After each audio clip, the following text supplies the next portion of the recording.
Hi friends, welcome to my channel. Today మనం టేస్టీగా సొరకాయ పులుసు చేసుకుందాం.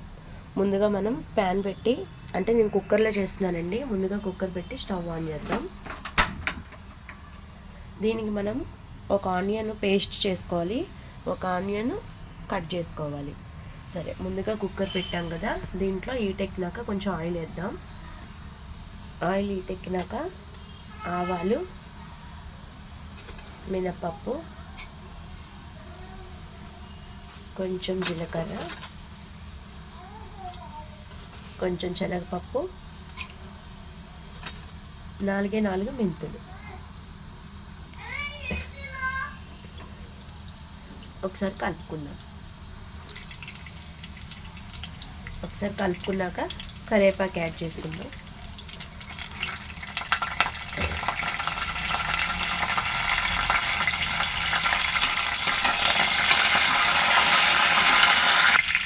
నేను వెల్లుల్లిపాయ యాడ్ చేయట్లేదండి, అల్లం పేస్ట్ ఆల్రెడీ నేను ఉల్లిపాయ పేస్ట్లో వేసాను. నెక్స్ట్ మనం ఆనియన్, పచ్చిమిర్చి యాడ్ చేసుకుందాం. ఒకసారి కలుపుకుందాం. ఒక నిమిషం వేపనిద్దాం.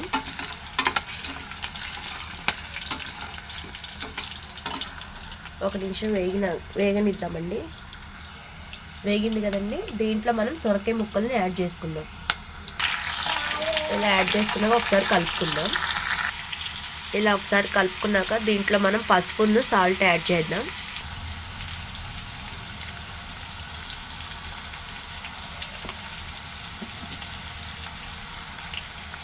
పసుపు అండ్ సాల్ట్ తగినంత వేసుకోండి. సాల్ట్ ఒకసారి కలుపుకుందాం.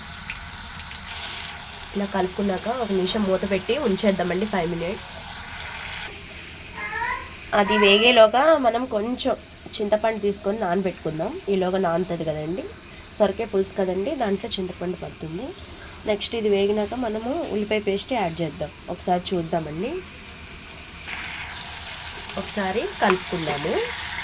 ఇలా కలుపుకున్న దాంట్లో ఇప్పుడు ఉల్లిపాయ పేస్ట్ యాడ్ చేద్దాం. ఇలా యాడ్ చేసుకున్నాక ఒకసారి కలుపుకుందామండి. ఇలా కలుపుకున్నాం కదా, దీంట్లో ఇప్పుడు మనం కారం యాడ్ చేద్దాం.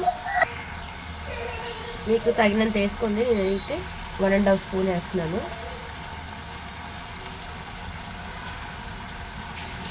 ఒకసారి కలుపుకుందాం.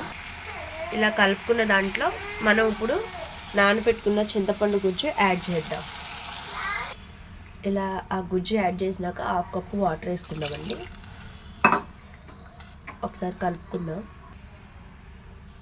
ఇలా ఒకసారి కలుపుకున్నాక మీకు నచ్చితే బెల్లం కానీ షుగర్ కానీ యాడ్ చేసుకోండి. నేను కొంచెం లైట్గా యాడ్ చేస్తున్నాను షుగరు. మీకు కావాలంటే యాడ్ చేసుకోవచ్చు. ఇప్పుడు మనం కొత్తిమీర వేసుకుందాము. ఇలా కొత్తిమీర వేసుకున్నాక ఒకసారి మనం కుక్కర్ మూత పెట్టి ఒక విజిల్ రానిద్దామండి.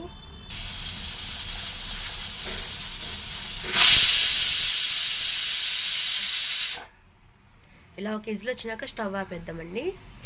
ఒకసారి ఓపెన్ చేద్దామండి. చూసారు కదా, ఒకసారి ఓపెన్ చేసాం కదా, దీన్ని 1 నిమిషం పొయ్యి మీద అలా పెడదాం. 1 నిమిషం ఇలా స్టవ్ మీద పెట్టినాక ఆల్రెడీ మనం కొత్తిమీర వేసేసుకున్నాం కదా, ఇంకా అవసరం లేదు.